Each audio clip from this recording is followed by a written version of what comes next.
encontramos ya frente al cuarto domingo de Adviento, el último, previo a la Navidad. Este año el Adviento es el más largo de los posibles. La última semana hay años en que consta únicamente de un día o de dos, y esta en cambio lo será completa.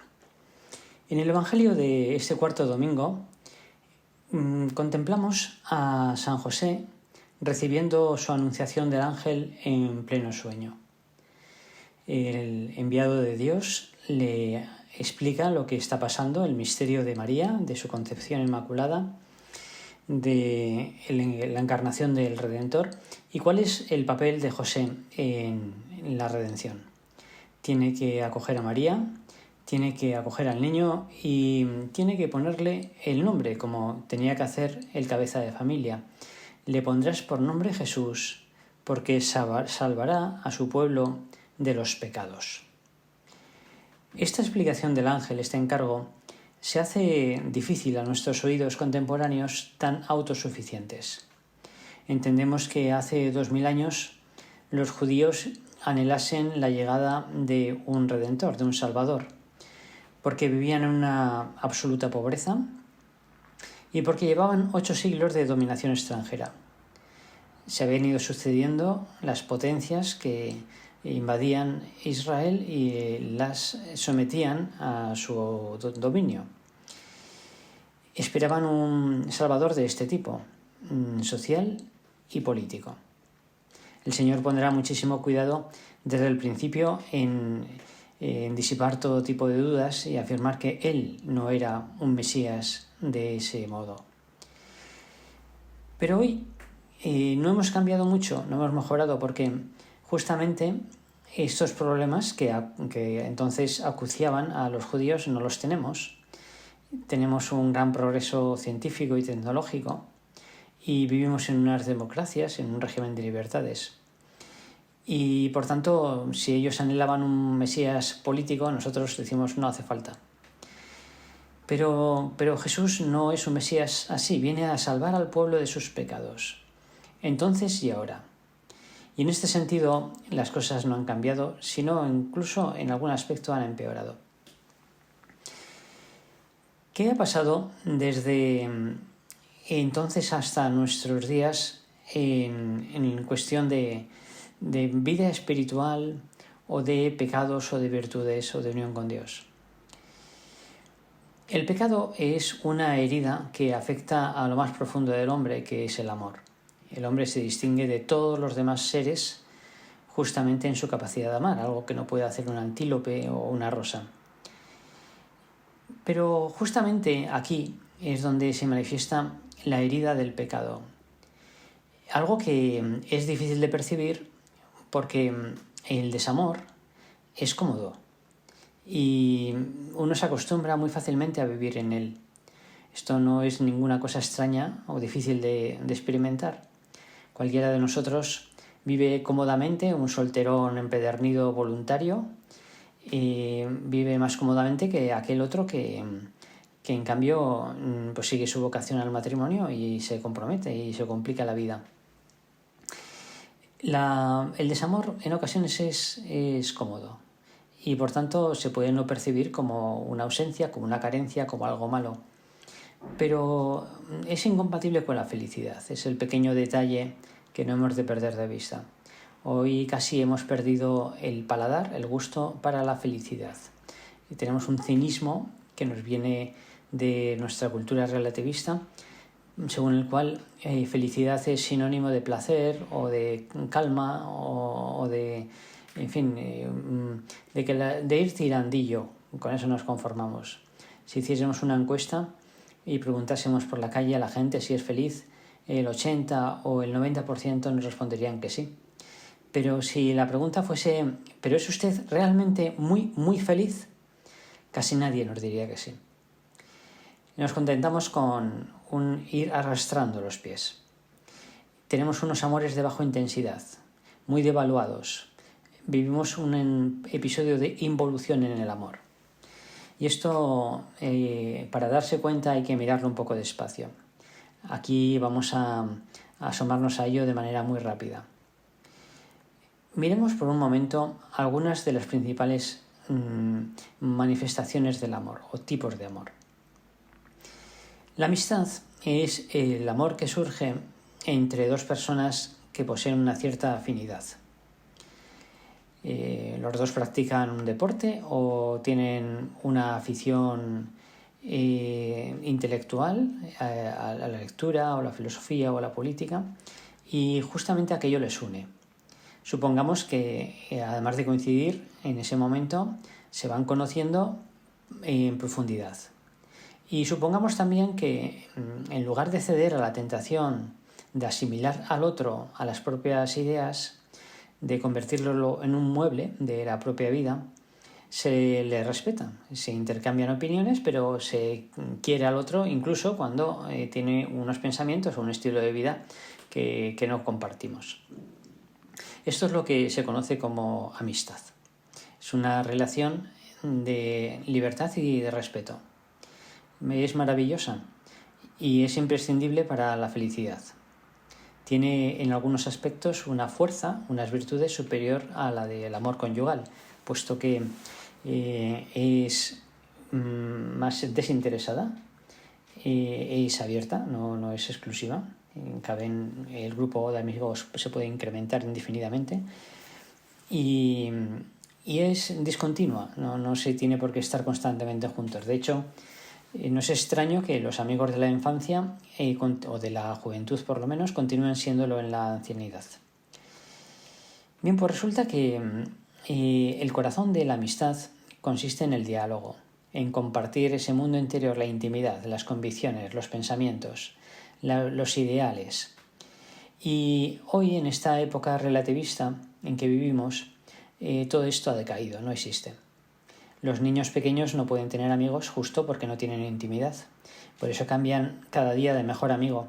Y así también nosotros, los relativistas, no tenemos apenas amigos porque no tenemos nada profundo que compartir.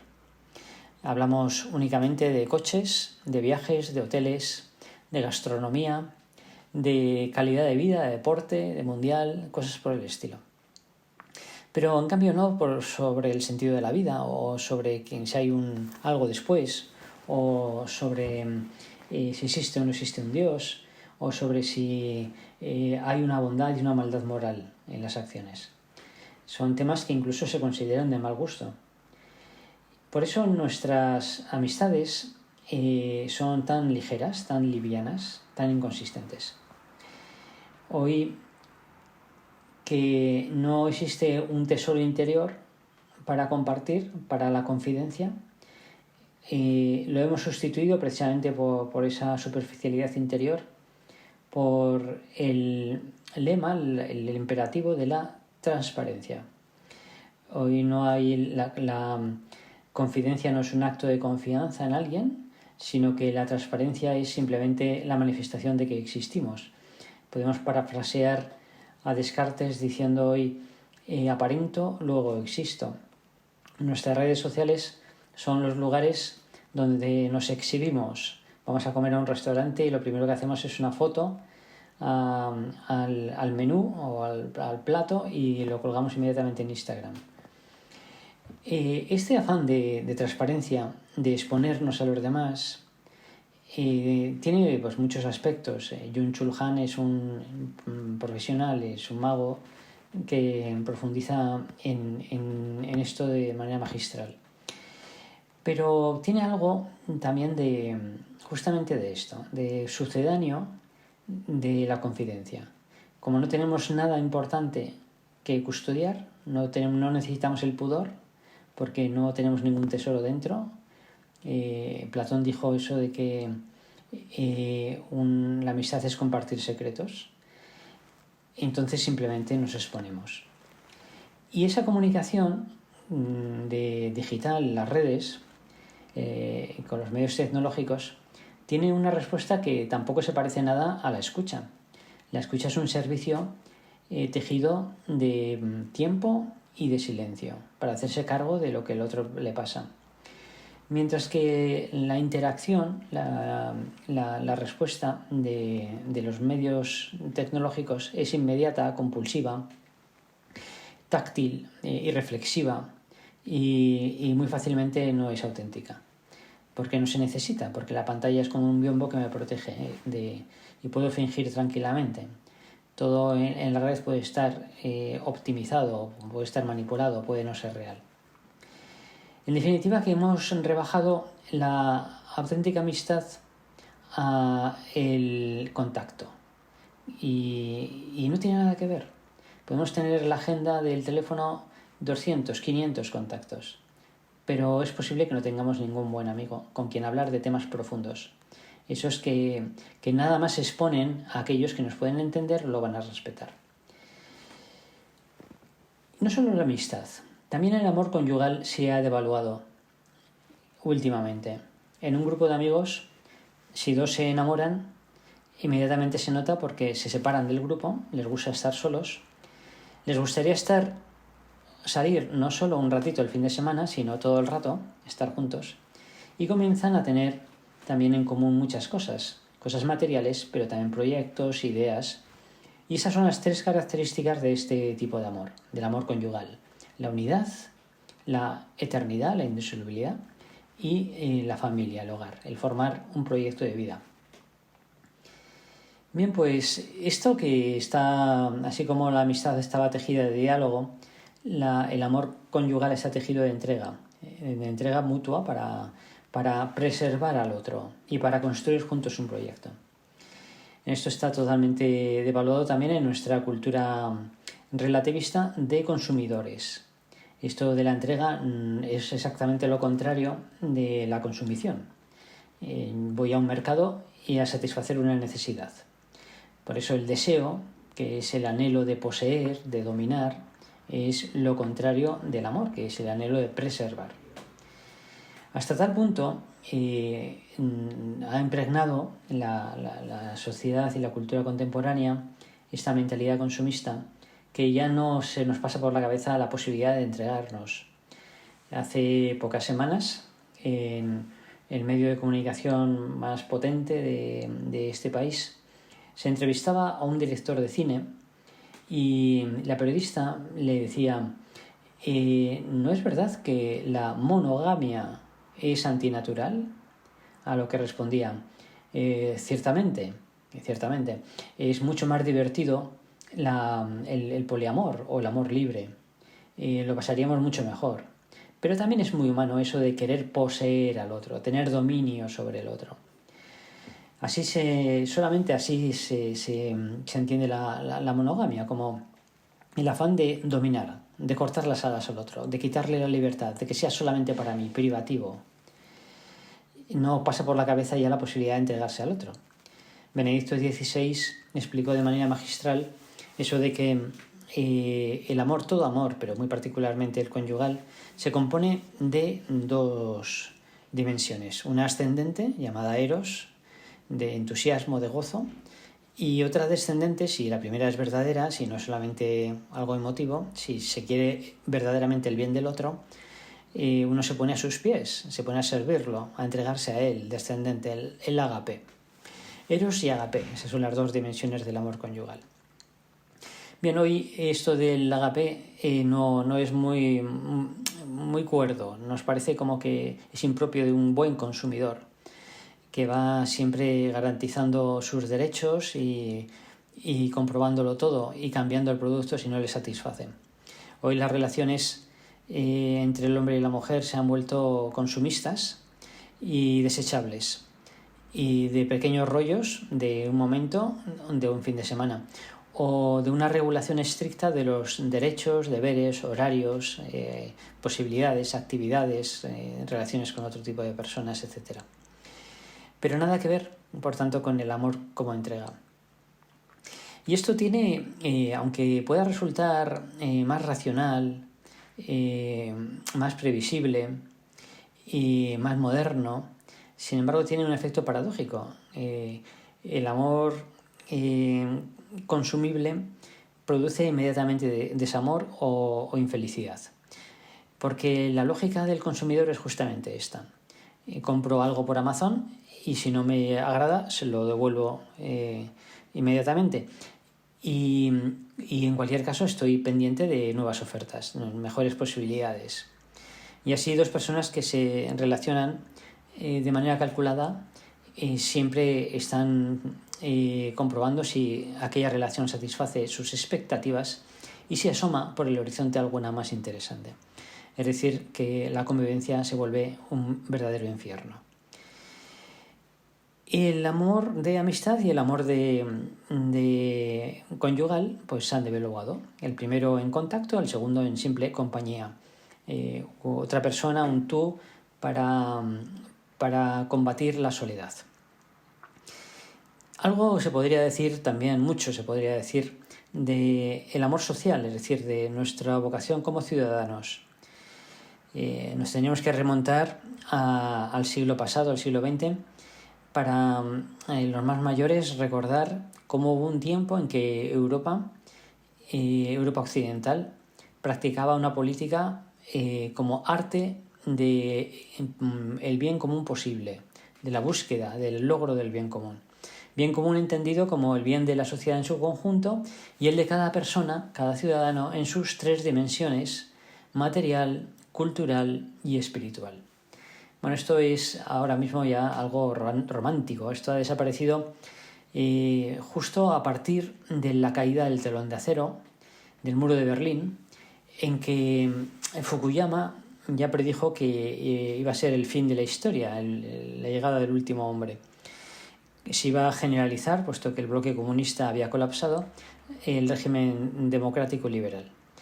Pero justo entonces fue cuando el liberalismo se radicalizó y adoptó como criterio de progreso el aumento del Producto Interior Bruto. Un Estado, un país, va a mejor en la medida en que aumenta la cantidad de bienes que circulan de mano en mano, el Producto Interior. Por otra parte, la ideología neomalthusiana, que estaba en boga, fue llevando a la caída de la natalidad, de forma que había que producir mucho para seguir progresando y cada vez éramos menos los consumidores. Es decir, cada vez menos, pero más consumidores. Esto hizo que la economía dejase de estar al servicio de la política para darse justamente la vuelta, y la política se puso al servicio de la economía, que era lo que al final determinaba cuando un país y una persona iban bien. Esta situación de vuelco de la política a la economía ha tenido todavía un capítulo añadido más recientemente, cuando no solo ya la economía, es decir, los bienes materiales, sino los derechos subjetivos se han convertido en lo prioritario. Ha habido una reacción a ese neocapitalismo o neoliberalismo por parte de un sector de la izquierda que se ha denominado la cultura woke, que es simplemente el trabajo de levantar a las minorías que a lo largo de la historia han sido injustamente tratadas por un motivo u otro, de su raza, de su sexo, de su orientación sexual, de su origen, de su posición social, levantarlas en armas reclamando la justicia que históricamente no han tenido. Esta cultura incurre, el wokismo, en el error de confundir un rasgo de la persona, como puede ser el color de la piel, con la persona misma. Por supuesto que las injusticias denunciadas pues están ahí y efectivamente hay que afrontarlas. Pero la terapia es equivocada, porque en lugar de reconocer la dignidad absoluta de la persona y que por tanto no ha de ser injustamente tratada por ningún rasgo secundario, aquí se absolutiza ese rasgo y se considera que es algo que tiene un valor total y absoluto. Mientras no se pueda fundamentar, y la cultura contemporánea relativista no puede hacerlo, la dignidad de la persona como algo, un absoluto, tenemos un problema. Y ese absoluto lo tenemos que poner en cuestiones secundarias. Y la consecuencia es que esas batallas, banderas no se terminan nunca de vencer del todo, porque el planteamiento no es leal, no es verdadero. Por eso no solamente sobreviven, sino que incluso reviven actitudes antisociales como el racismo o como el machismo. Incluso aparecen nuevas formas de esclavitud. El resultado final es un ciudadano que simplemente reclama al Estado nuevos derechos subjetivos y el Estado se los va concediendo de una manera asistencialista y de esta forma lo mantiene pues dócil y sin tener pues problemas ni de orden público ni de otro tipo de reivindicaciones. Se establece un statu quo entre un ciudadano que se ha convertido en cliente y un gobierno, un Estado que se ha convertido en administrador de bienes y que va dosificando a su interés. En definitiva, que tanto la amistad como el amor conyugal como la ciudadanía se han degradado. Las palabras del ángel a San José, un Salvador, le pondrás por nombre Jesús porque salvará a su pueblo de sus pecados, de su desamor, tienen hoy una actualidad enorme. No es que seamos malos, no lo somos, pero somos torpes en el amor. Se nos da muy mal amar. Y no a nivel individual, sino a nivel de la especie, a todos. Y esto nos revela que algo debió ocurrir en nuestra historia, a nuestros antepasados, en un momento muy lejano del que no hay registro, pero que algo ha marcado a nuestra especie. En nuestro corazón podemos reconocer claramente dos tendencias que nos revelan mucho de nuestro origen.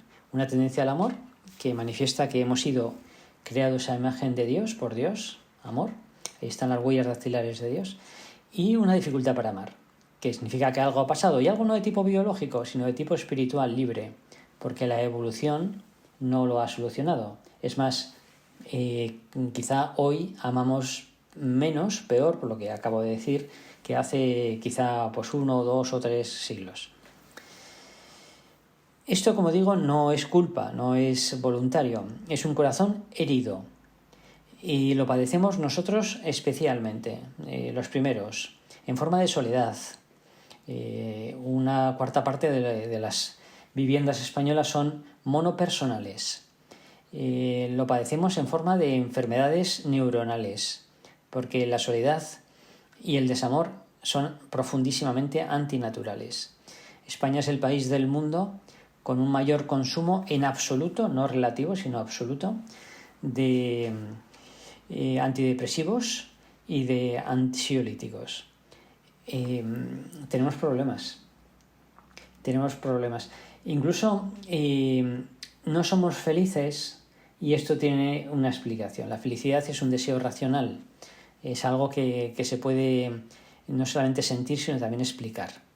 La felicidad tiene unas condiciones de posibilidad.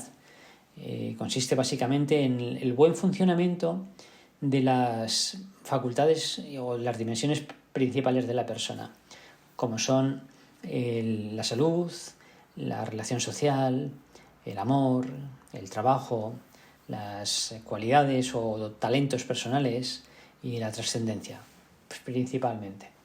Cuando alguna de estas dimensiones falla, la reacción instintiva es compensatoria, buscar sustituirla por otra que se potencia. Y por eso es bastante frecuente que cuando una persona falla, por ejemplo, en el trabajo o en el amor, se vuelque justamente en el deporte o en la acción social o incluso en la misma iglesia.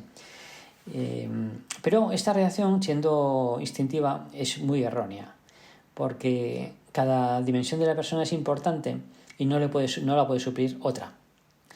Y por eso, aunque tenga un efecto narcotizante, porque mientras uno trabaja mucho o hace mucho deporte o se dedica a sus aficiones mucho, no piensa en lo que le falta, cuando deja aquello, entonces comprueba el vacío interior y siente la necesidad de seguir haciéndolo, seguir trabajando, seguir haciendo deporte, y así se despiertan las adicciones que hoy están tan difundidas. No hay que luchar contra las adicciones en directo porque son como la luz que se enciende en el salpicadero del coche y que revela que hay un problema. No se trata de apagar la luz a toda costa, sino interpretar qué significa esa luz. Y así una adicción no hay que combatirla en directo, sino ver qué ocurre, qué significa, qué dimensión nos está faltando. Bien, en nuestra cultura relativista falta así de entrada y a casi todo el mundo, a mucha gente, la dimensión trascendente y la dimensión del amor. Dos dimensiones fundamentales que se intentan compensar pues a través de las otras dimensiones más de tipo sensual. Y evidentemente no se consigue, y de ahí vienen estas enfermedades de tipo neuronal o esa infelicidad general o esas adicciones. ¿Cuál es el problema de fondo? Y con esto voy acabando. El problema de fondo curioso es una paradoja, y es que somos seres muy curiosos, muy raritos, porque necesitamos recibir la vida, no nos la damos, pero necesitamos también no solo la vida física, sino ser bien acogidos, ser queridos. Un niño lo primero que necesita es encontrarse con la mirada acogedora, cariñosa, afirmativa de su madre. Y si no le ocurre esto, queda marcado aunque él no lo sepa. Y luego a lo largo de los años necesita mucho cariño, muchas caricias, mucha atención. Y el niño que no recibe ese cariño en casa lo busca fuera y está constantemente a la búsqueda de caso, de llamar la atención. Y cuando esto no pasa en un caso, sino que pasa en casi todos, es decir, que hay un desamor general, sentimos como que nos falta el aire, que nos asfixiamos, que necesitamos ser amados. Y entonces la tendencia es buscarlo, como ese niño que llama la atención, buscarlo con nuestras propias fuerzas. El resultado es exactamente el contrario, porque el amor es un regalo. El amor es lo más necesario para vivir y a la vez lo menos accesible a nuestras solas fuerzas. O se nos da o no hay nada que hacer. Y si uno tiene mucho dinero, o es muy guapo, o tiene mucha fama, o es muy listo, justamente por eso tiene más difícil el ser amado. Porque es muy probable que quieran esas cualidades, no a él. Y el día que le falten, porque antes o después le van a faltar, y siga siendo él mismo en cambio, pues experimentará que aquellas personas realmente no le querían. El amor viene de fuera y el amor es a la persona. No podemos conseguirlo con nuestros puños y aquí se activa un círculo vicioso. Si yo necesito amor y no se me concede, entonces lo busco ansiosamente y como no lo consigo, no me acepto y por tanto tampoco acepto al mundo, a los demás y reparto alrededor sal, es decir, desamor. Y ese círculo vicioso no se puede romper más que desde fuera. Cuando alguien irrumpe desde fuera y ama sin motivo, gratis. Si lo hace alguien,